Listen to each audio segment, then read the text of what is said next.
Friends, आज हम बात करेंगे ट्राइडेंट लिमिटेड के बारे में। और हम लोग सभी अच्छी तरह से जानते हैं दोस्तों कि ट्राइडेंट में हमें कुछ खास तेजी बनते हुए नहीं दिखाई दे रही है। पिछले कई दिनों से ट्राइडेंट में हमें सिर्फ और सिर्फ एक गिरावट ही होते हुए दिखाई दे रही है। अगर इसके पिछले 5 दिनों के परफॉर्मेंस को देखेंगे दोस्तों, पिछले 5 दिनों में ट्राइडेंट हमें 7% के करीब हमें टूटता हुआ दिखाई दे रहा है। तो आज इस वीडियो के माध्यम से हम लोग जानेंगे दोस्तों कि ट्राइडेंट में किस वजह से तेजी हमें बनते हुए नहीं दिखाई दे रही है, क्योंकि ट्राइडेंट से रिलेटेड एक बहुत ही इंपॉर्टेंट खबर सामने निकल कर आई है। और देखा है तो दोस्तों, उस खबर के वजह से आज जब बाजार ओपन हुआ था तो शुरुआती टाइम में ट्राइडेंट में हमें एक अच्छी खासी गिरावट होते हुए दिखाई दी। अब देख लो दोस्तों, बाजार ओपन हुआ था 36.40 पर, उसके बाद में ट्राइडेंट में हमें एक अच्छी खासी गिरावट होते हुए दिखाई दी। 35.85 तक ट्राइडेंट हमें गिरता हुआ दिखाई दिया है आज के दिन। उसके बाद हमें ग्रेजुअली ट्राइडेंट में थोड़ी सी तेजी बनते हुए दिखाई दे रही है। लेकिन ये जो अचानक से आज के दिन ओपन होने के बाद ये जो गिरावट हमें होते हुए दिखाई दे रही है दोस्तों, इसके पीछे भी वजह है। और देखा है तो आने वाले समय में दोस्तों ट्राइडेंट हमें और भी थोड़ी मोड़ी वोलेटाइल दिख सकती है। इसके पीछे क्या रीजन है दोस्तों, इस वीडियो के माध्यम से हम लोग जान लेंगे। और साथ से दोस्तों ये भी जानेंगे ट्राइडेंट में हमारा रणनीति क्या होना चाहिए। अभी ट्राइडेंट को हमें होल्ड करके रखना चाहिए या फिर सेल आउट करके निकल जाना चाहिए। जो लोग ट्राइडेंट में फंसे पड़े हुए हैं, दैट मींस ऊपरी लेवल में फंसे पड़े हुए हैं, उनको क्या करना चाहिए। तो इन सारी चीजों को हम लोग एक एक करके डिस्कस कर लेंगे इस वीडियो के माध्यम से। तो मेक श्योर दोस्तों वीडियो को स्किप ना कर पूरा देखो, ताकि आप चीजों को सही से समझ पाओ और अपनी खुद की इन्वेस्टमेंट डिसीजन ले पाओ। लेकिन दोस्तों मेरी आपसे एक ही रिक्वेस्ट रहेगी कि चैनल को सब्सक्राइब और वीडियो को जरूर से लाइक कर देना, ताकि आपको इस तरह की अपडेट्स रेगुलर बेसिस पर मिलती रहे। तो चलिए फ्रेंड्स, वीडियो को स्टार्ट करते हैं। तो अब सबसे पहले दोस्तों बिना टाइम वेस्ट किए सीधा सीधा उस अपडेट की तरफ चलते हैं जिस वजह से ट्राइडेंट में हमें आज के दिन गिरावट होते हुए दिखाई दी है। अब यहाँ पर इस आर्टिकल को देखो, textile company trident's pay out to chairman Rajendra Gupta under fire. अब ये आर्टिकल मैं आपको क्लियरली शॉर्ट में समझा देता हूँ। Stakeholder empowerment services that means ACS, उन्होंने एक कंसर्न रेज किया है। कंसर्न ये है कि ट्राइडेंट के नॉन एग्जीक्यूटिव चेयरमैन और प्रमोटर जो कि राजेंद्र है, उनको कंपनी से एक अच्छा खासा रेम्यूनरेशन मिल रहा है। अब दोस्तों रेम्यूनरेशन ये टर्म का मतलब क्या होता है दोस्तों, इस टर्म का यही मतलब होता है कि कंपनी जब भी एक एम्प्लॉय को पेमेंट करती है वो एक सॉर्ट ऑफ रेम्यूनरेशन में जाता है। अब ये रेम्यूनरेशन देखा जाए तो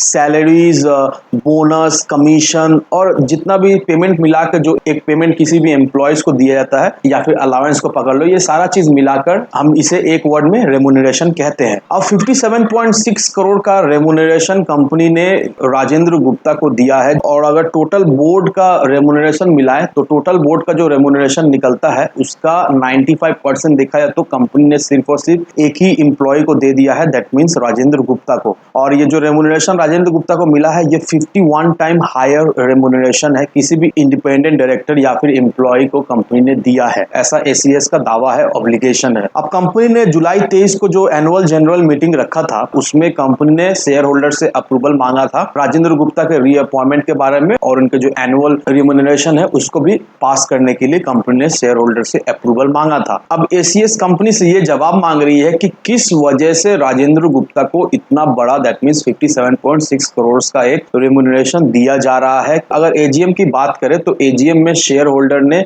इसके अगेंस्ट में वोटिंग किया था, लेकिन उसके बावजूद भी इतना रेम्यूनरेशन किस वजह से राजेंद्र कुमार को दिया जा रहा है। अब बेसिकली दोस्तों एनुअल रेम्यूनरेशन पेमेंट जो होता है वो किसी भी नॉन एग्जिस्टिंग डायरेक्टर या फिर किसी भी एम्प्लॉय को अगर वो जो रेम्यूनरेशन दिया जाता है वो अगर टोटल रेम्यूनरेशन का 50% का बजट होता है तो उसके लिए शेयर होल्डर का परमिशन बहुत ही जरूरी हो जाता है। लेकिन शेयर होल्डर ने अगेंस्ट में वोटिंग किया था, उसके बावजूद भी इतना ज्यादा रेम्यूनरेशन किस वजह से राजेंद्र गुप्ता को दिया जा रहा है, ये जवाब भी मांगा गया है। अब कंपनी का अगर सुने तो कंपनी का ये कहना है कि राजेंद्र गुप्ता बहुत ही वैल्यूएबल इंफॉर्मेशन प्रोवाइड करते हैं, कंपनी को स्ट्रेटेजिक इनपुट देते हैं, कंपनी को वेरियस बिजनेस एक्सपेक्ट में। लेकिन ACS का ये मानना है कि ये जो रेम्यूनरेशन दिया जा रहा है ये काफी ज्यादा डिसअपॉइंटिंग है, क्योंकि अगर दीपक नंदा के रेम्यूनरेशन को देखेंगे दोस्तों तो दीपक नंदा का जो रेम्यूनरेशन निकल कर आ रहा है वो है 1.92 करोड़ फाइनेंशियल ईयर 2022 में। यहाँ पर देखने की बात यह है कि दीपक नंदा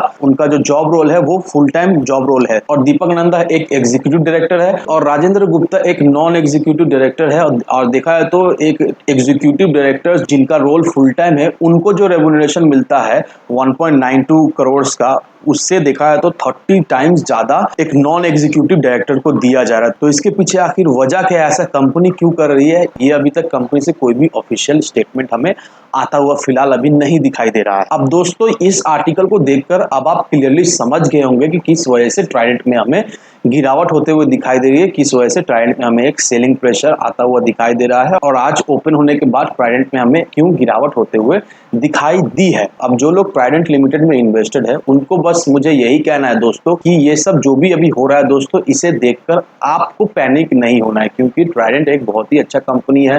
ट्राइडेंट जो भी कर रही है अपने बलबूते पर खड़ा होने की कोशिश कर रही है और ट्राइडेंट जो है वो हमारे उम्मीदों पे खड़ा उतरा भी है, क्योंकि जिन लोगों ने भी ट्राइडेंट में इन्वेस्ट करके रखा है, देखा जाए तो ट्राइडेंट ने उनका पैसा 5 गुना 6 गुना 7 गुना ऑलरेडी कर दिया है और 4-5 रुपए का ये स्टॉक हमें 70 रुपए का हाई बनाते हुआ दिखाई दिया है। अब ये मत समझो कि ये ऑपरेटर्स का चाल है, ये बिल्कुल नहीं है दोस्तों। ट्राइडेंट जो भी कर रहा है अपना बलबूते पे कर रहा है और ये जो ट्राइडेंट में हमें एक तेजी बनते हुए दिखाई दी थी दोस्तों, ये जस्ट फॉल्स कोई तेजी बनते हुए हमें नहीं दिखाई दी दोस्तों। ट्राइडेंट ने अच्छा क्वार्टरली रिजल्ट पेश किया, सारा कुछ अच्छा पेश करने के बाद ही दोस्तों ट्राइडेंट में हमें एक अच्छी खासी तेजी बनते हुए दिखाई दी। अब अभी तो आप सभी को पता ही है मार्केट का क्या हाल है, कभी ऊपर जाता है कभी नीचे जाता है, कोई भी हमें स्टेबिलिटी नहीं दिखाई दे रही दोस्तों। और देखा है जब से टेक्सटाइल इंडस्ट्री का जीएसटी 5% से 12% होता हुआ हमें दिखाई दिया दोस्तों, तो उससे ट्राइडेंट का मार्जिन में भी और प्रोडक्शन में भी हमें इफेक्ट पड़ता हुआ दिखाई दिया है। अभी तो ग्रेजुअली इस वजह से ट्राइडेंट का मार्जिन में भी कम होता हुआ दिखाई दे रहा है। मार्जिन कम होता है तो फिर प्रॉफिट भी कम होता हुआ हमें दिखाई दे सकता है, लेकिन देखा जाए तो ये अभी फिलहाल टेम्पोररी बेसिस में है। आने वाले समय में कंपनी कोई ना कोई हल तो निकाल ही लेगी, क्योंकि हम लोग अच्छी तरीके जानते हैं दोस्तों कि कंपनी किस तरह से ग्रोथ कर रही है। और ये भी मैं आपको बताना चाहूंगा दोस्तों कि इसका जो एनुअल ग्रोथ CAGR है वो हमें 31% का दिखाई दे रहा है। तो साल दर साल ट्राइडेंट में हमें 31% की तेजी बनते हुए दिखाई दे, तो इसका CAGR हमें बहुत अच्छा खासा दिखाई दे रहा है दोस्तों। एनुअली 31% का हमें ट्राइडेंट में ग्रोथ होता हुआ दिखाई दे रहा है। तो आप देख लो दोस्तों किस तरह से ट्राइडेंट में हमें